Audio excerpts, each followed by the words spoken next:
અમદાવાદના હાટકેશ્વર સર્કલ પાસે આવેલ ભાઈપુરા વિસ્તારમાં વર્ષોથી મદ્રાસી અને મરાઠી પરિવાર રહે છે, જ્યારે સામેની બાજુએ રબારી સમાજ રહે છે. આજે અચાનક મદ્રાસી પરિવાર અને રબારી સમાજ વચ્ચે ભૂંડને ખવડાવવા જેવી નજીવી વાત પર મારપીટની બબાલ મચી જતા વાતાવરણ તંગ બની ગયું હતું.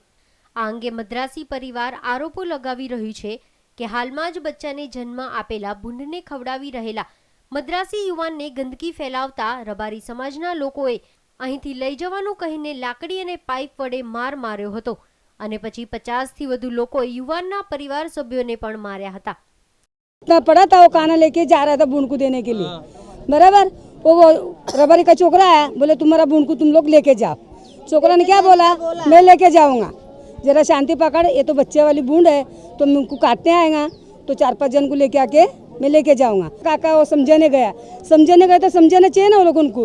हाँ, तो डायरेक्ट लकड़ी लेके आके मार रहे उनको. एक छोकरा तो ऐसे ही चित गिर गए, सब खून हो गए. फिर उसका माँ को भी मारा. फिर दूसरा गया उसको समझाने के लिए, वो लोगों को भी मारा. हमारे जाता तो कोई नहीं था वहाँ पे, 4 माँ बेटा ही गया था, इनका 150 इंसान. मैं खाना डालने जा रहा था, मैं ऐसे तो रोज जाता हूँ. तो आज वो लोग लकड़ियाँ बकड़ियाँ लेके तो मेरे को मारे तो मैं सीधा घर पे गया. घर से तो वापस आया तो फिर वो लोग वापस घर पे आया मारने.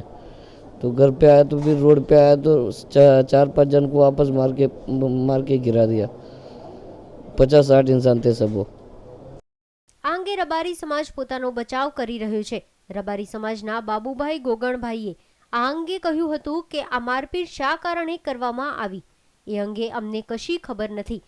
તો બીજી તરફ આ વિસ્તારના માજી કોર્પોરેટર લાલુભાઈ રબારી પણ કહી રહ્યા છે કે અમને મદ્રાસી મરાઠી પરિવાર ત્રાસ આપી રહ્યો છે. આવીને અહીં આગળ આ બાઈકો તોડવા માંડ્યા, તલવારો મારવા માંડ્યા. ઘરમાં ગયા લેડીઝ, એમાં એક અમારા કાકાને ઈંટ વાગી ગઈ, એક અમારા કાકીને તલવાર વાગી છે પેટની સાઈડમાં, અને એક અમારા બીજા કાકી એમના હાથમાં ઈંટ વાગી.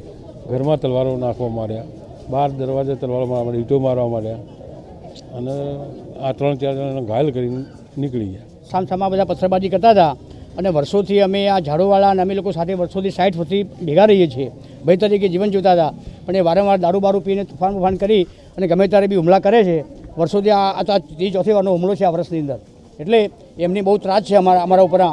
આજે ભાઈપુરામાં મચેલી આ બબાલમાં નજીવી વાત પર મામલો ગંભીર બનતા 5 લોકો ઘવાયા હતા, જેને એલજી સેલ્બી હોસ્પિટલમાં સારવાર માટે દાખલ કરવામાં આવ્યા છે. આ ઘટના અંગે ડીસીપી MS બ્રડાએ કહ્યું હતું કે રબારી સમાજ મદ્રાસી સમાજને ભૂંડને કારણે ગંદકી ફેલાય છે માટે લઈ જવાનું કહેતા મારપીટ શરૂ થઈ હતી અને હાલમાં ખોખરા પોલીસે ફરિયાદ નોંધી તપાસ શરૂ કરી દીધી છે. વિસ્તારમાં મદ્રાસી અને ભરવાડો વચ્ચે ટૂંકમાં સામસામે બોલાચાલી અને પથ્થરમારા જેવું થયું છે. એમાં અહીંયા ભૂંડની ડિલિવરી થયેલી છે, 4 ભૂંડના. મદ્રાસી લોકો એને ખવડાવવા માટે ગયા હતા. મીનવાઇલ ભરવાડ લોકો એવું કીધું કે ભાઈ આ ભૂંડને કેમ તમે ખવડાવો છો, ગંદકી કરે છે. એ બાબતે સામાન્ય કારણમાં થોડે પથ્થરમારો થયો છે. સામસામે પક્ષે થોડું વાગ્યું પણ છે અને એની કાયદેસરની કાર્યવાહી ચાલુ છે. અત્યારે પેટ્રોલિંગ પણ ચાલુ છે. અમદાવાદના વિસ્તારમાં છાશવાળી નજીવી વાત પર મારપીટની ઘટનાઓ બનતી રહે છે. આમ છતાં પોલીસ સતર્ક બની આ વિસ્તારમાં પોલીસ પેટ્રોલિંગ સઘન બનાવતી નથી, જેથી લોકો આક્રોશ કરી રહ્યા છે કે પોલીસ અમારું સાંભળતી નથી અને સમયસર આવતી પણ નથી. કેમેરામેન ગુરુવક સંધુ સાથે કસબ જોશી, ન્યૂઝ ઓનલાઈન, અમદાવાદ.